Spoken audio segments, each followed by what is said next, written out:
Olá, estamos dando início a mais um programa Debates Le Monde Diplomatique Brasil, uma iniciativa do jornal Le Monde Diplomatique Brasil, em parceria com a TV PUC, com o canal universitário e com a TVT, a TV dos Trabalhadores. Hoje nós vamos tratar de um tema que é o tema da semana. Quer dizer, nós estamos tratando das questões que envolvem os direitos das mulheres. Nós estamos próximo do Dia da Mulher, né? E nós temos que aprofundar uma reflexão e um entendimento sobre as violências e discriminações que se abatem sobre as mulheres aqui no Brasil, especialmente sobre as mulheres negras. Para tratar desse tema, que de uma maneira mais genérica nós vamos denominar Mulheres e Reforma Tributária, nós convidamos a Tauá Pires, que eu vou apresentar para vocês agora. Na verdade, a Tauá já esteve com a gente aqui em programas anteriores. Muito bem-vinda de volta, Tauá. É um prazer contar com você aqui. A Tauá é historiadora, é especialista em gestão de políticas públicas de gênero e raça pela Universidade de Brasília. Tem mais de 20 anos de atuação na sociedade civil, nas áreas de cooperação internacional e governo, coordenação de projetos, assessoria em planejamento estratégico e sistematização. Ela tem experiência em temas como juventude, gênero, raça, economia solidária, participação social, povos e comunidades tradicionais. Desde 2015, ela faz parte da equipe de programas, incidência e campanhas da Oxfam Brasil e é coordenadora do Programa de Justiça Racial e de Gênero da Oxfam Brasil. Mais uma vez, Tauá, muito bem-vinda, muito obrigado por dispor do seu tempo para ter uma conversa aqui com a gente, né? Eu que agradeço, Silvio, um prazer enorme estar aqui de novo, voltando, meio que já me sentindo de casa, né? Como disse, já teve a oportunidade, pois é, de fazer outras trocas, então agradecer mais uma vez ao convite. Beleza. Vamos começar a nossa conversa? O título é Mulheres e Reforma Tributária, né? O que tem uma coisa que ver com a outra? Por que temos que discutir esse tema? Olha, por dois motivos. Que quando a gente fala em economia, de maneira geral, parece que é um tema para um nicho, só para aqueles iluminados que vão saber falar o economiquez, digamos assim. Mas economia é o dia a dia, é como a gente toca a nossa vida. Então, o tema da economia deveria ser um tema mais popularizado e não somente pautado por economistas e por grupos da sociedade. Só que esse tema vem mais forte agora em função do debate sobre reforma tributária. Então, desde que o novo governo assumiu, a prioridade que tem sido colocada tem sido a reforma tributária, e quando a gente olha para essa discussão, ainda não está tramitando, é algo que está ventilando, mas é algo que tem sido colocado como uma pauta prioritária e urgente. A gente sempre se pergunta onde as mulheres estão colocadas dentro desse debate. Então, falar sobre reforma tributária, que de maneira bem simplificada é falar sobre impostos, sobre as taxas que a gente paga, mas, de novo, eu gostaria de voltar para esse lugar. É falar sobre o dia a dia, sobre a vida, sobre a economia doméstica, sobre nossas compras. E daí é muito diferente como isso toca a vida das mulheres, dos homens e especialmente das mulheres negras. Uhum. Eu estou vendo aqui que as mulheres chefiam 50,8% dos lares no Brasil. Elas que têm que pilotar a economia doméstica, elas que têm que atuar como chefes de família, né? Quer dizer, e, nesse sentido, como é que isso pode ser compatibilizado? 50% de mulheres assim que estão dirigindo a sua economia doméstica, a sua casa, e no Congresso, para discutir reforma tributária, só deu homem, né? Tem 12 homens numa comissão e nenhuma mulher. Como é isso? Exatamente, são 12 deputados federais, não tem nenhuma mulher nesse grupo de trabalho da reforma tributária, Silvio, bem lembrado. O que acontece? Cada vez mais as mulheres chefiam as famílias, esses dados eles vêm aumentando, as mulheres negras também, especialmente, e daí essa parte inicial, porque para explicar para quem está nos acompanhando, a reforma está sendo pensada em 2 etapas, é isso que está sendo proposto no momento. Então, essa primeira etapa, ela trataria das questões dos impostos sobre consumo, numa proposição de se criar um imposto único, um imposto sobre bens e serviços, digamos assim. Então, todas essas siglas que a gente conhece, IPI, CONFINS, ISS, enfim, todas essas siglas que tocam impostos de consumo, estariam na primeira etapa. E a segunda etapa, ela trataria das questões do imposto de renda e das questões sobre patrimônio, renda e patrimônio. E por que isso é importante? Se as mulheres chefiam as famílias, quando uma mulher vai no supermercado fazer a compra, ela paga o mesmo imposto que um rico, um super rico, está pagando. Ou seja, se a gente olhar para isso, tem um elemento de desigualdade, porque se uma pessoa ela ganha menos e ela paga proporcionalmente o mesmo do que uma pessoa rica, ela está pagando mais, porque a pessoa rica ela teria condições, em termos de impostos, de pagar um pouco mais equilibrado em proporção à sua renda. Então, o que a gente está chamando a atenção é que essas mulheres estão pagando a conta, elas chefiam as famílias, elas têm outras responsabilidades. A gente já fala há muito tempo, aproveitar aí o 8 de março, sobre a questão do trabalho doméstico, que é um trabalho não remunerado, mas que é fundamental para a economia funcionar. Isso, especialmente depois da pandemia, ganhou mais visibilidade. Então, as mulheres estão aí, infelizmente, ainda com essa responsabilidade maior sobre o trabalho dos cuidados, sobre o trabalho doméstico. Essa divisão sexual do trabalho não está devidamente equilibrada entre homens e mulheres e também dividida com o Estado. Mas, então, quem está pagando essa conta maior são as mulheres. As mulheres estão pagando mais porque elas pagam mais impostos proporcionalmente, e porque essa discussão sobre consumo, como ela está sendo colocada, ela não está considerando essas questões de desigualdade e essas diferenças sobre mulheres e homens na nossa sociedade. E, de novo, chamando sempre atenção para a questão racial, porque, obviamente, mulheres negras na nossa sociedade, elas ocupam a base da pirâmide social, então elas pagariam ainda mais impostos do que as mulheres brancas. Com menos dinheiro, né, Tauá? Porque elas ganham menos que os homens, né? Não é assim? Quer dizer, Exato. Você tem um lado que gasta, mas tem um lado que ganha.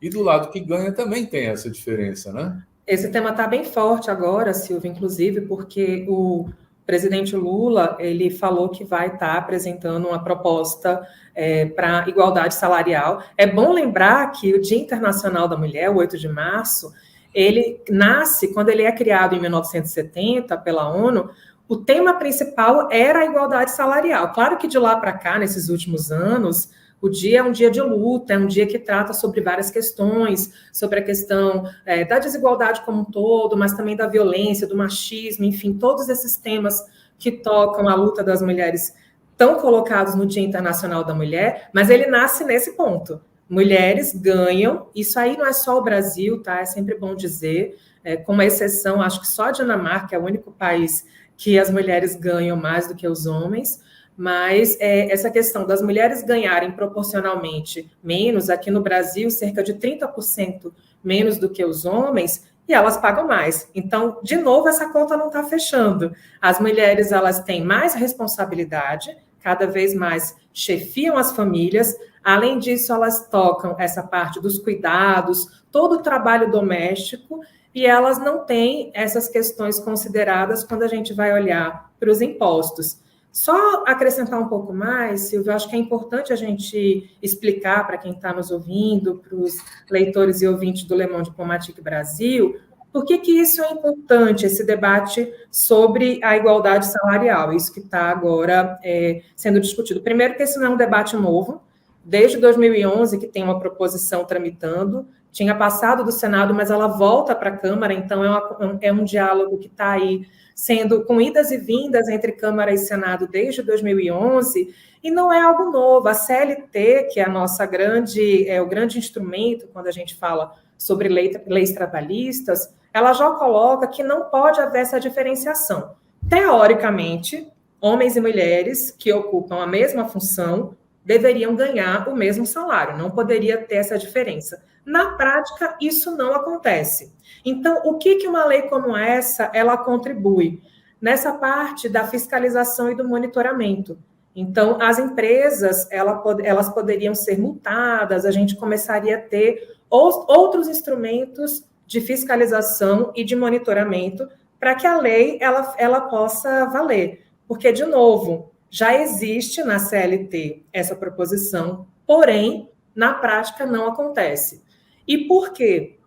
Quando a gente olha os cargos de chefia e de liderança, normalmente são ocupados por homens, na maioria homens brancos, também conselhos de grandes empresas, as mulheres elas estão proporcionalmente no número menor do que os homens, então isso dificulta ainda mais que a gente avance, que a gente comece a ter um equilíbrio maior entre homens e mulheres nas empresas. Eu não gosto só de falar de empresa, porque mundo de trabalho não se resume, obviamente, ao espaço empresarial, né, ao espaço do poder privado. Mas, especialmente nas grandes empresas, é urgente que a gente tenha mecanismos para poder fiscalizar, para que as empresas possam se responsabilizar, que a gente avance nisso que seria o básico. Se as pessoas ocupam a mesma função, elas deveriam receber o mesmo salário. Isso seria o mínimo, né?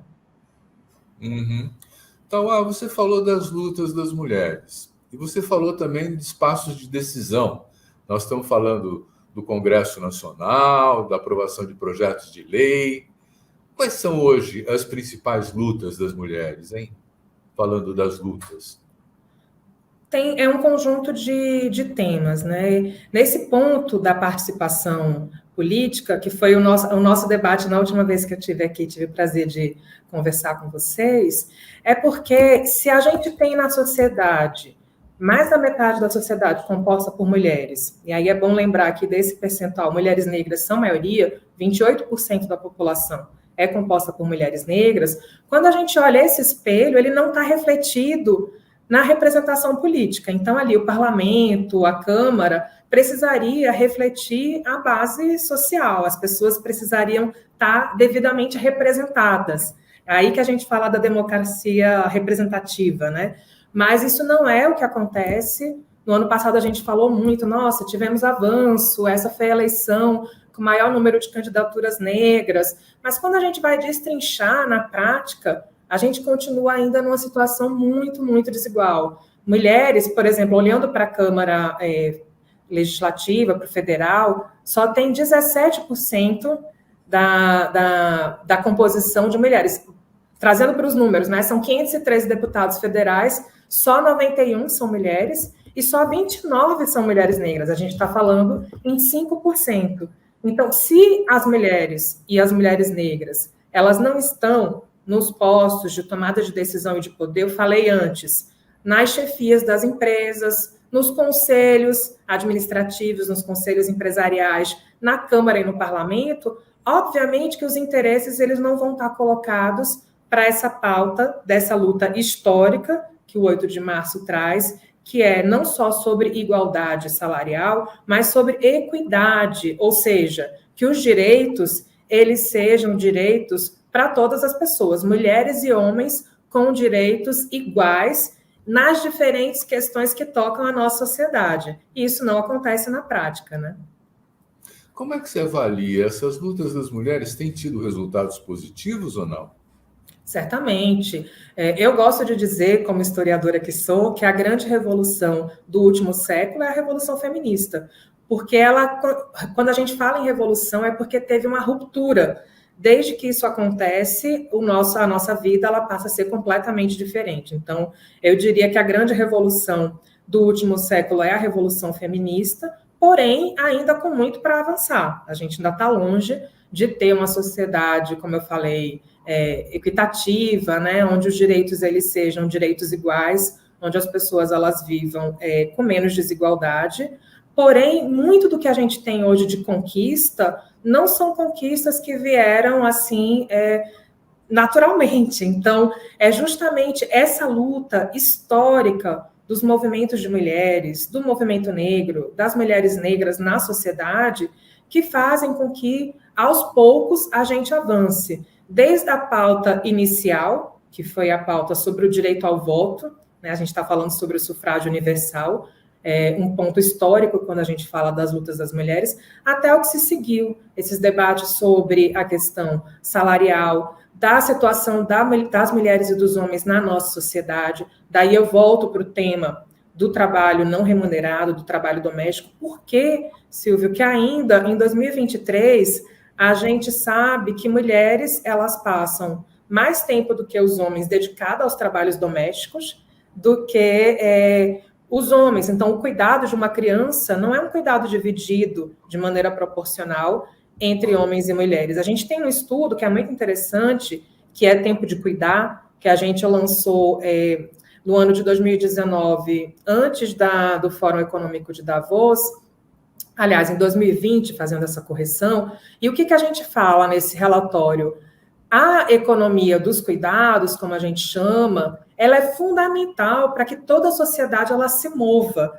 E a gente está falando em termos de dinheiro também, porque a gente precisa que a criança ela seja criada para que ela possa entrar nos postos mais tarde de trabalho, para que o consumo ele ocorra na nossa sociedade. Então, toda a economia ela é gerada também a partir do setor dos cuidados. E quando a gente olha isso em termos de número, esse trabalho que a gente chama de não remunerado, ele gera anualmente mais que 3 vezes o valor da indústria de tecnologia do mundo. Eu estou falando em cerca de 10,8 trilhões de dólares. Então, imagina esse valor, que é um valor não contabilizado, as mulheres não recebem, mas o trabalho delas gera para a nossa sociedade, para a nossa economia, esse valor que eu acabei de apresentar.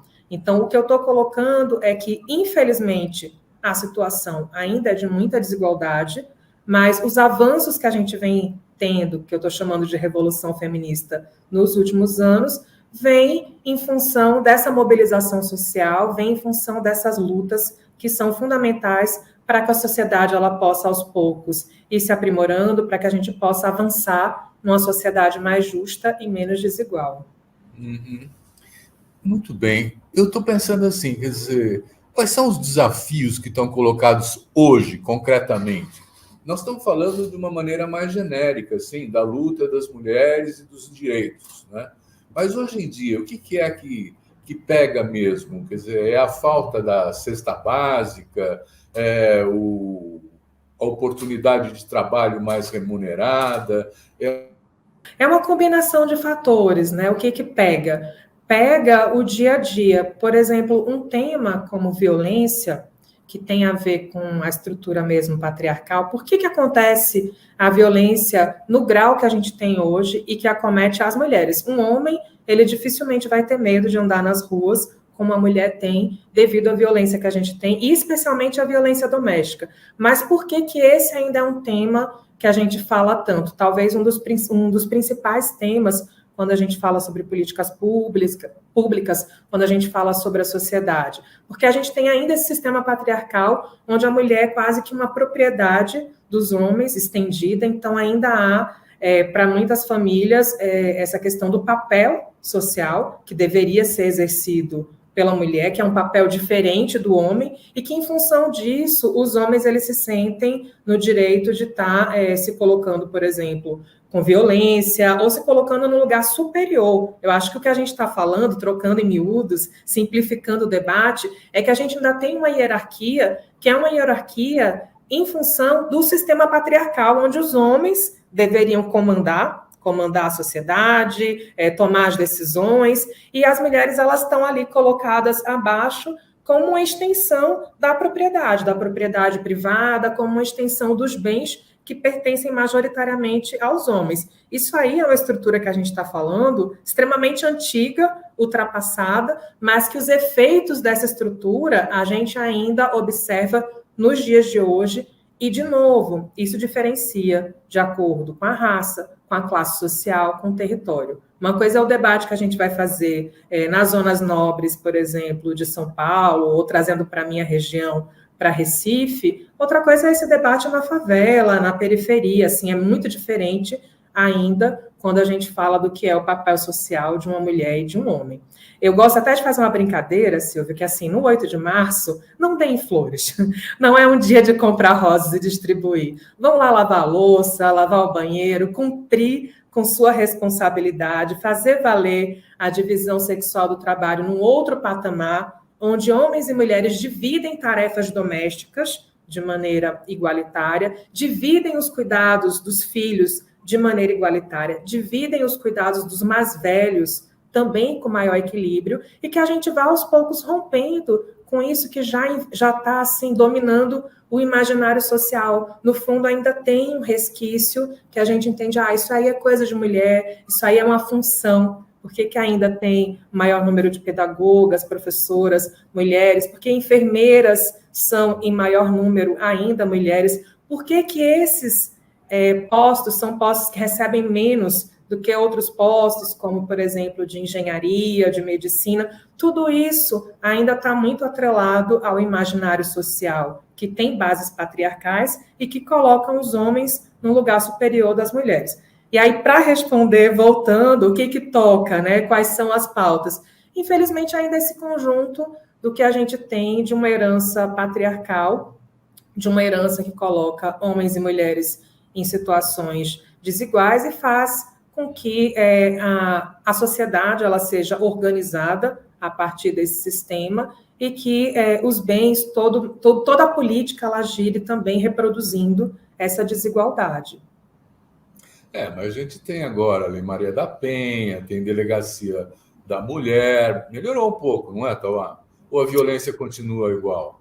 Avanços e recuos, Silvio, porque se a gente pensar, por exemplo, a Lei Maria da Penha é uma lei importantíssima, premiada mundialmente, mas a gente gosta de dizer que a polícia não sobe o morro, né? Então, quando a gente chama 180, tem um limite ali, tem uma importância de ter um instrumento como esse para estar denunciando o acolhimento, mas ainda muita dificuldade. No último governo, infelizmente, a Casa da Mulher Brasileira, por exemplo, que é um avanço, o investimento nas políticas de combate à violência à mulher, tudo isso houve um recuo muito grande. Então, é quase como se a gente tivesse voltado há 30 anos atrás. Então, por mais que a gente já tenha algumas mudanças, delegacias de mulheres, onde elas estão, essas delegacias? Se a gente for no norte, no nordeste, a gente consegue encontrar as delegacias de mulheres em todas as capitais, por exemplo, da região norte. A gente tem uma facilidade de acesso a esses espaços?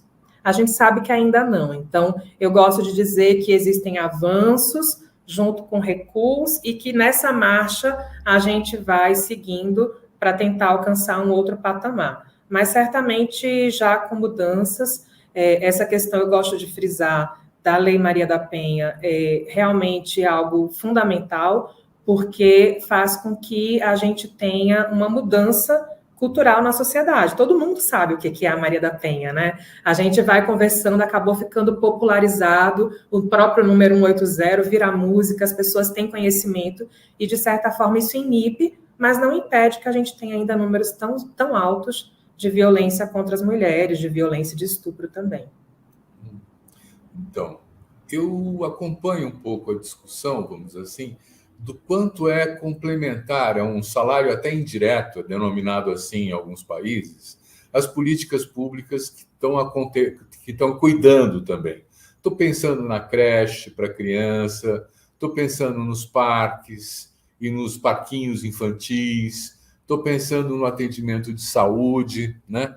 Quer dizer, quando a mulher tem que se virar e cuidar de tudo e não tem esse suporte da sociedade, fica pior. Tem melhorado? Sem dúvida. Não sei se tem melhorado, mas o tema do trabalho dos cuidados passou a ser discutido mundialmente como um tema fundamental para se pensar políticas públicas. No ano passado, em novembro, eu tive a oportunidade de participar do Fórum Feminista, que antecede a reunião da CEPAL, que é justamente o órgão das Nações Unidas que dialoga regionalmente a questão das políticas para as mulheres, assim, tentando explicar da maneira mais simples possível. E esse era o grande tema, política dos cuidados, pensada nas políticas públicas, porque a pandemia, ela trouxe essa situação numa outra proporção, porque algumas pessoas, quem pôde, ficou em casa e a gente conseguiu ter maior evidência do quanto isso está colocado de maneira desigual. Creches, lavanderias públicas, toda a estrutura, né? Se uma criança adoece, quem vai ter que cuidar dessa criança? como é que essa mulher vai para o trabalho e vai... O homem, ele também tem essa mesma responsabilidade? A gente sabe que não. E aí o que vem sendo discutido é como as políticas públicas, elas dão conta de dividir essa responsabilidade com as mulheres, de tornar isso um pouco mais justo e menos desigual, mas a gente sabe que não é só com bens e serviços que a gente resolve, porque precisa ter, e daí as comunidades tradicionais têm muito para ensinar para a gente, porque se diz que criança, por exemplo, se cria numa aldeia. Então, existem sistemas que são sistemas comunitários. Isso também foi discutido no Fórum Feminista, na reunião da CEPAL, que precisam ser estudados, porque também não dá para a gente criar soluções iguais para diferentes países, para diferentes realidades, para diferentes regiões. É preciso que a gente pense, por exemplo, numa região onde a gente tem comunidades tradicionais, no interior do país, que tipo de estrutura precisaria ser garantida em termos de política pública para que os cuidados eles estejam facilitados para as famílias e que tire essa sobrecarga das mulheres. Provavelmente não são as mesmas soluções, apesar que algumas políticas elas podem beneficiar de maneira igualitária a todos. A própria questão não só da creche, mas do horário da creche. Né? Eu tenho criança, agora não mais em creche, mas em escola pública. Os horários, eu sempre fico pensando, quem é que pode buscar uma criança 4 horas, 3 horas da tarde numa escola? Assim, qual é a empresa ou o espaço de trabalho que está adequado a essa realidade das creches? Não é, a gente sabe que não é assim que funciona, mas acaba que as mulheres, elas assumem essa responsabilidade e vão dando um jeitinho no dia a dia para que a vida aconteça, porque, de novo, eu estou sempre relacionando economia à vida, porque é isso, a vida precisa acontecer, a criança vai precisar crescer, as pessoas vão precisar ser cuidadas, comida vai precisar ser preparada, ser comprada, impostos são pagos, e isso é a vida acontecendo no dia a dia, e as mulheres ali na linha de frente, protagonizando. Até aí isso não é um problema, mas o problema é quando esse peso, essa responsabilidade acaba recaindo mais sobre as mulheres do que os homens, e quando o Estado ele não assume também a sua responsabilidade nessa manutenção da vida, que essa vida ela é importante para a economia acontecer. Então, eu vejo também, eu acho que a Oxfam está envolvida nisso também, quer dizer, que você tem agora, a gente tem na sociedade, grupos de jovens, principalmente de mulheres negras, que se organizam, né, debatem, aprofundam sua reflexão sobre a realidade, sobre as discriminações, para atuarem para mudar isso, não é? Quer dizer, você tem percebido a formação desses grupos também na sociedade ou não? Sim, eu tenho o prazer de trabalhar com juventude, mesmo não sendo mais uma mulher jovem, uma mulher já com mais de 40 anos, mas são muitos anos trabalhando com coletivos, com movimentos de juventude no Brasil. E sim, tem essa força pujante. Tem uma mudança quando a gente pensa regionalmente. Eu acho que a juventude ela se organiza de forma diferente no Distrito Federal, no Recife, aqui em São Paulo, pela própria situação que tem em cada cidade, mas a juventude cumpre um papel importante de estar ali problematizando, pautando, trazendo também proposições. Eu gosto de falar que a juventude, ela não é só a juventude que protesta, a juventude que reclama, mas é uma juventude que propõe criativamente, propõe com novas tecnologias soluções para os problemas sociais. A gente observa, por exemplo, que trazendo para o período da pandemia, eu acompanhei algumas situações muito emblemáticas, por exemplo, dos jovens se organizando com as bicicletas nas periferias do Recife, para poder passar os informes, para as famílias entenderem como é que entravam ali para se cadastrar, para receber o auxílio emergencial naquela época, ou nos grandes mutirões aqui em São Paulo. A gente fez um documentário junto com a TV Doc Capão, que o nome é A Conta Fica para a Juventude, e a juventude ali protagonizando os grandes mutirões que foram feitos nas comunidades para arrecadar alimentos, para poder atender as famílias durante a pandemia. Estou trazendo esse exemplo porque tem questões bem emblemáticas que a pandemia trouxe de desafio para a sociedade, mas esse é o dia a dia. As pessoas que estão ali, né, numa periferia, tem algumas escolhas que são diferentes de quem está num centro urbano, numa zona nobre. Um jovem que está numa zona nobre, com acesso ao ensino privado, que tem o tempo do lazer garantido, que tem o direito a experimentar, que a gente gosta de dizer também que é um direito que deveria ser garantido para a juventude, do lazer, do experimentar, do construir os caminhos dessa trajetória juvenil. A juventude, infelizmente, que está na periferia e na favela, especialmente a juventude negra, ela está mais pautada pela sobrevivência. Precisa sobreviver, precisa trabalhar, não tem essa escolha de não trabalhar, e o trabalhar ele é um bico, ele é o se virar. Então, essa coisa de estar se colocando na sociedade como alguém que está reivindicando seus espaços e que também está, de novo, propondo a cultura, sempre muito relacionada à juventude, a gente sabe aí o hip hop, a poesia, os saraus, quando a gente vai nesses espaços, quem está ali construindo esses espaços é a juventude, nas diferentes cidades, mas eu diria que os coletivos eles cumprem um papel muito importante porque criam espaços seguros onde esses jovens se reúnem, trocam experiências e co-criam coletivamente soluções para lidar com aquela realidade, para poder pautar o poder público e fazer uma reivindicação de um equipamento social, para falar sobre o espaço público, para discutir questões que são fundamentais. Eu sou uma grande entusiasta, eu espero ficar bem velhinha ainda, trabalhando, ouvindo a juventude, aprendendo com a juventude.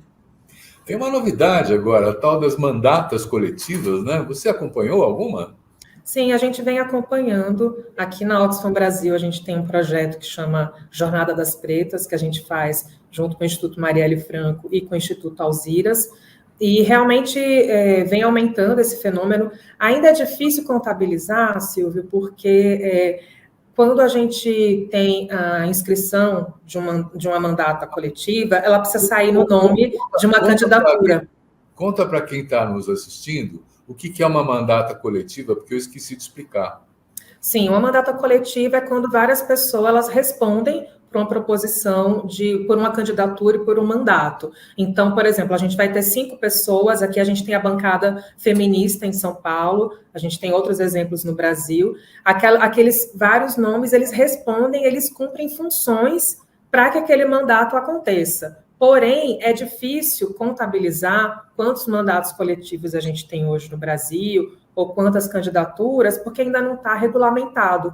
É uma discussão que vem sendo feita, acaba que fica em nome de uma candidatura, mas aí a identidade daquela candidatura ela é uma identidade coletiva, que é como as coisas funcionam também. Voltando para os coletivos, que a gente estava falando antes, nada na periferia, eu falo isso como uma mulher negra que cresceu em periferia, acontece individualmente, as pessoas se movem coletivamente, as soluções são coletivas, é assim que as coisas acontecem, e o ativismo político não é um ativismo assim iluminado, eu estou ali sozinha com minhas ideias, pensando na mudança do planeta, mas é justamente várias pessoas numa associação de moradores, buscando uma solução para o dia a dia, pensando coletivamente. A fala ela é muito coletiva. Se a gente observar com cuidado, quando um jovem de periferia, uma jovem, ela se comunica, ela fala muito em terceira pessoa, ela está falando muito sempre nos seus grupos e pouco em si mesma,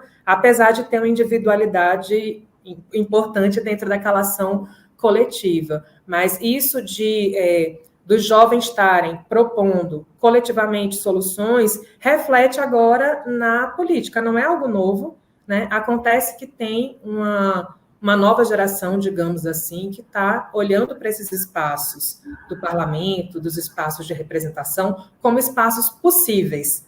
Antes era tão distante, e aí, se você me permite, Silvio, trazendo para o dia a dia, a gente mora num país onde as famílias elas estão relacionadas à política. A gente teve agora em Pernambuco, a gente fala as famílias, não é nem o candidato, a família tal junto com a família tal. Então, aquele jovem, ele já cresce no mundo da política, se preparando para ocupar, assim como o pai, o avô, um determinado posto, ele começa a ter uma linguagem política que é muito importante, de como se portar nos espaços, de entender como a política funciona, de ter relações políticas. Então, termina uma candidatura, rapidamente aquela pessoa ela é recolocada, ela está ali assumindo uma secretaria, um posto, uma coordenação, e a juventude negra, as mulheres negras, é um pouco tudo ou nada, porque está ali, precisa sobreviver, tem criança para criar de novo, tem um dia a dia e quer participar da vida política, algo que era muito distante, mas aí tentando, eu acho que tem uma mudança nos últimos anos. Marielle é um marcador importante, Marielle Franco, como um espaço possível pela visibilidade, infelizmente, que sua morte trouxe, mas pela presença dela, né? O que a Marielle representou na vida dela e o fazer público da Marielle faz com que outras jovens digam, não, peraí, eu acho que aquele lugar é um lugar possível, eu saberia estar naquele lugar, eu posso estar naquele lugar, e aí vão se organizando mandatos coletivos para propor para a sociedade uma solução para ocupar aquele espaço, e isso tem sido muito interessante de observar. É uma tendência que acontece no Brasil e que tende a aumentar na próxima eleição municipal. Eu tive a oportunidade de conhecer a Marielle, de ver um pouco o trabalho dela. E era um trabalho muito mais voltado para estimular a organização e o ativismo na sociedade civil do que dentro da Câmara de Vereadores, fazendo o papel dela como aprovação de leis, essas coisas. O gabinete era, assim, vamos dizer, um coletivo dinamizador da organização e do ativismo na sociedade, né? Isso também é novidade, né? Porque, normalmente, as candidaturas são candidaturas de representação das elites, que não fazem esse trabalho com a sociedade. E agora nós estamos vendo as mulheres também batendo perna na periferia, encontrando todo mundo, fazendo reuniões, quer dizer, está mudando, né? E com a prestação de contas, um senso de responsabilidade muito grande. Acho que esse é um diferencial. Na época do mandato da Marielle, a gente também tinha um outro projeto aqui na Oxfam Brasil, que era o Hub das Pretas, e daí a gente foi com um conjunto de jovens do Rio de Janeiro, ela recebeu para explicar como era o dia a dia de uma vereadora. O que faz uma vereadora? Como é que funciona um gabinete? Então, essa preocupação de uma prestação pública do papel delas, que é um papel que deveria ser um papel, de fato, representativo e um papel que responde à sociedade, que tem um compromisso com a sociedade. Eu acho que isso está muito também na marca da Marielle. O Instituto Marielle Franco, que é nosso parceiro, foi muito feliz quando criou a Agenda Marielle Franco, pautado no tempo que ela teve, o pouco tempo que ela teve na Câmara, foi suficiente para organizar uma pauta, né, de demandas que ela foi, de proposição dos projetos de leis, da forma como ela ocupou os grupos que ela teve ali liderando, os direitos humanos, enfim, as várias pastas que ela estava responsável. Tem aí uma agenda que está colocada e que outros candidatos, eles podem estar olhando para a forma como Marielle, ela é quase que um novo modelo, digamos assim, de fazer política, trazendo isso para uma nova política. Eu gosto também de falar quando eu conheci a Marielle, né, também num evento, e me chamou a atenção, foi a primeira vez, Silvio, que eu vi um político de verdade entrar numa reunião e ficar a reunião inteira. Eu fiquei até preocupada quando ela chegou, eu queria servir alguma coisa, queria saber o tempo dela. Ela disse, não, eu estou aqui para acompanhar. Sentou, se inscreveu para poder falar, não tinha pretensão de passar na frente de ninguém, escutou todo mundo e saiu no final da reunião. Para mim, foi abrir uma janela, assim, dizendo, nossa, é possível que haja política desse jeito? É possível que essa postura dela, que é uma postura tão respeitosa, que escuta as pessoas, que olha nos olhos, que fala com o indivíduo, seja uma forma de fazer política? Eu espero que sim.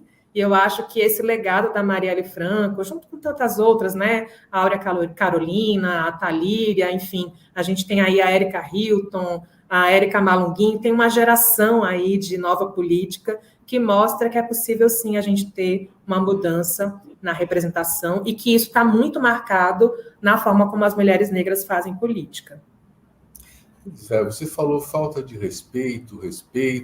Eu acho que essa questão é central, né? Quer dizer, quando nós estamos falando da mulher e do lugar da mulher na sociedade brasileira, Você falou em algum momento assim que a forma tradicional é encarar a mulher quase como uma propriedade do homem, né? Como parte da família que ele tem a responsabilidade de cuidar, mas que também tem que servi-lo, né? Essa ideia, vamos dizer assim, está associada a um papel da mulher um pouco como mercadoria também, como alguma coisa que você consome, né? Que não tem a humanidade que o homem teria. Quer dizer, esse tipo de coisa a gente vê também no Oriente, nos países que exigem a tal da burca e tudo mais, né? Como é que se enfrenta esse tipo de discriminação? Hoje em dia, qualquer coisa é assédio, quer dizer, tem um tipo de reação que é problemático ou não? Isso é maravilhoso, né? Porque nos últimos anos o tema do assédio cresceu muito. A gente sabe que derrubando representantes políticos, mexendo com o mundo do cinema, então todo mundo falando sobre assédio. E eu acho isso maravilhoso, porque traz de novo uma mudança do cultural, uma mudança de crenças, de valores, do imaginário social, porque tem uma questão mesmo da objetificação da mulher. Ela é parte da propriedade, digamos assim, no imaginário, né, que a gente carrega patriarcal, e esse corpo, ele é um corpo também objetificado. Faz pouquíssimo tempo, Silvio, a gente lembra que era comum, né, aquelas propagandas, que a gente não vai falar as marcas, mas que está ali, tem o corpo da mulher, que é quase que parte do consumo daquele produto está muito relacionado à mulher como uma mercadoria, e isso a gente está falando de 15 anos atrás, eu não estou falando da década de 50. Então, é uma mudança muito lenta que a gente vem acompanhando. Quando a gente começa a falar do não é não, do Me Too, né, o movimento Me Too, toda essa mobilização contra o assédio, que significa que a gente tem aí uma mudança acontecendo, a revolução, que eu chamo de revolução feminista, a grande revolução do último século, que faz com que as coisas precisem ser diferentes, ou seja, a partir de agora não vai mais ser tolerado, desde as coisas mínimas, que uma mulher que quer transitar livremente na rua, não pode, ela é observada, as pessoas viram para trás, ó, analisam o corpo de cima a baixo, assim, realmente é um objeto, realmente é algo que está ali, ela tem que pensar, quem é a mulher sabe, quem estiver aqui nos ouvindo vai saber, a gente vai sair de casa, tem que se preocupar se vai usar um decote, o tamanho da nossa roupa, não com o que a gente quer vestir, mas como as pessoas vão estar vendo aquele corpo circulando, que é um corpo que não é um corpo livre, ele é um corpo observado e ele é um corpo que pode ser mutilado, violentado, assediado de diferentes formas. Daí, essa questão, tudo é assédio? Bem, primeiro vamos conversar sobre assédio, que é o momento que a gente está, que eu acho que isso é maravilhoso, a oportunidade de abrir essa caixa de Pandora e a gente começar a falar assim, olha, existem coisas que antes eram toleradas e que não podem mais ser. E aí a gente vai começar a entender o que é o assédio, como é que ele se desdobra e como é que, nos últimos anos, ele foi sendo estruturado e naturalizado, como eu falei, das coisas mínimas, como o corpo se movimenta, até como os homens abordam as mulheres no espaço do trabalho, num espaço, numa universidade, num espaço público, que hoje em dia talvez não vão ter essa mesma iniciativa, porque vão estar preocupados, sabem que talvez isso não seja correto, não seja de bom tom e não seja em termos de quando a gente traz mesmo para a esfera criminal, né, para a esfera mesmo de dizer, olha, algumas coisas que se acontecem de determinada forma, elas podem ser encaminhadas para a justiça, porque se tem uma violação acontecendo de determinada forma, ela pode ser, sim, qualificada como um crime, como algo que não poderia ter ocorrido, né? Especialmente em hierarquias, chefias, os assédios que envolvem chefias, professores, homens e mulheres que estão em posições de hierarquia, onde a pessoa se aproveita daquele espaço que está ali para poder abordar ou fazer proposições, ou, enfim, daí a gente sabe o quanto esse mundo, esse universo do assédio, ele vai se desdobrando, infelizmente.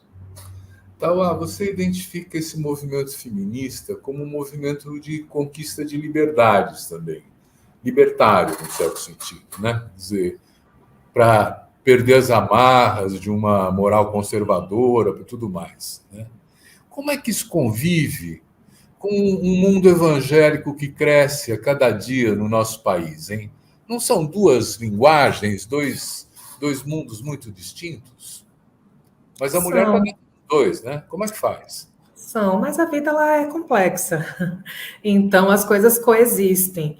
Importante que a gente observe que mudanças vão acontecendo e que são mudanças com avanços e retrocessos, são mudanças que vão lidar com diferentes realidades. O conservadorismo é algo que cresceu muito. Talvez a palavra cresceu não seja adequada, mas assim, evidenciou, ela tá mais evidente na sociedade nos últimos anos, uma parte por conta da religião, mas eu não atribuiria tudo para a religião, porque essa complexidade ela também está nos espaços de evangélicos, dessas igrejas. Talvez algumas pautas as pessoas elas sejam tenham uma determinada visão, e para outras que a gente imagina que são progressistas, e uma mesma pessoa ela pode ser, por exemplo, contra ter uma visão contrária ao aborto da forma como a gente tem hoje, que é super importante, de garantir como um direito em caso de violência, nos casos que a gente sabe que estão cobertos, mas aí ela pode ter uma visão diferente sobre homens e mulheres no trabalho e sobre a questão da violência sexual e, enfim, trazer essa complexidade também para a sociedade e para os espaços, não é 8 ou 80, né? Então, eu acho que tem avanços importantes que estão acontecendo e a gente tem uma régua que a gente não pode perder, que é a régua dos direitos.